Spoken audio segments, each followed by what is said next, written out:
Hi, I am Cade from Ask Cade How, and today we are at Cream City Clay. This place is so cool, and today we are going to learn how to make pottery.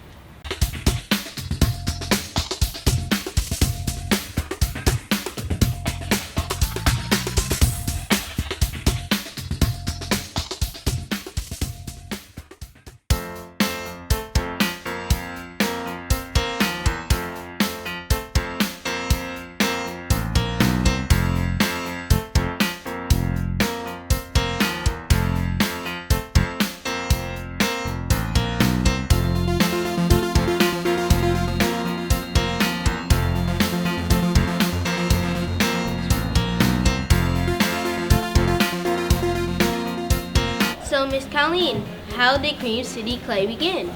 Cream City Clay began after I graduated college, and I wanted a place where I could work with other people in a contagious, creative environment.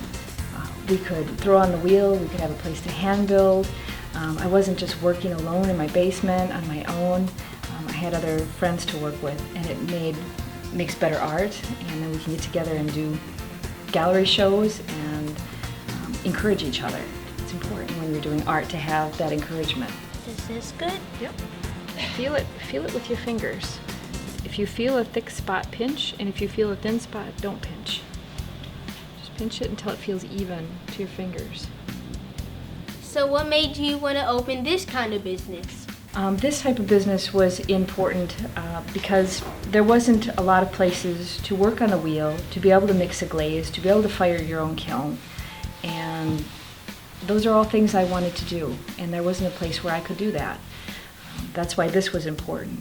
Someday I hope to have other teachers come in and teach things like textiles or painting or other types of artwork, but to start with, we're doing pottery.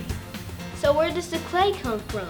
The clay comes from Paoli, Wisconsin. It's a little mom and pop shop, and I've known Mike Jacobs for a long time.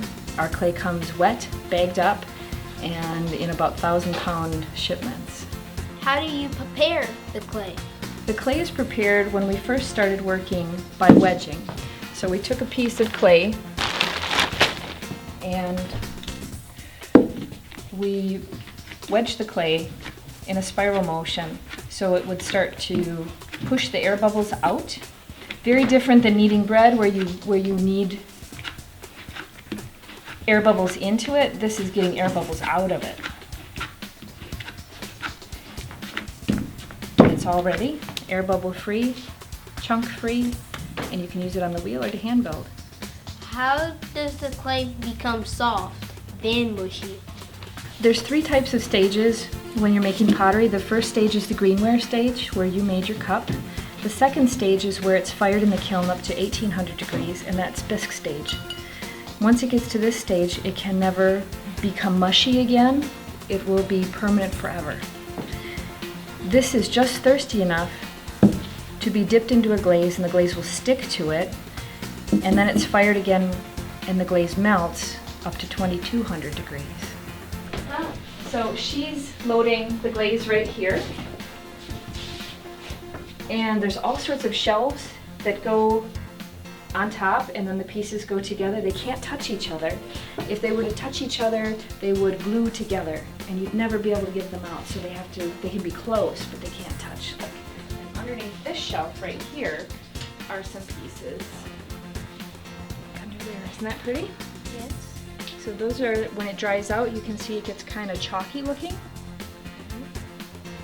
Those pieces are made out of the red clay, and the red clay gets real chalky looking, and you know it's all dried out. It's ready to be fired.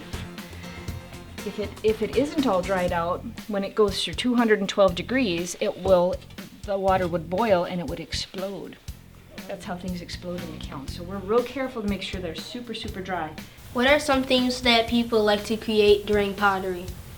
The things that people like to make in pottery are wheel-thrown pieces like you made, hand-built pieces like your hand-built piece. There's folded bowls that are cut and assembled. Colored slip is added. And here's another wheel-thrown bowl. This is with 2 different colored clays, a red and a white, marbled together. Thank you for allowing me to make pottery. You're very welcome.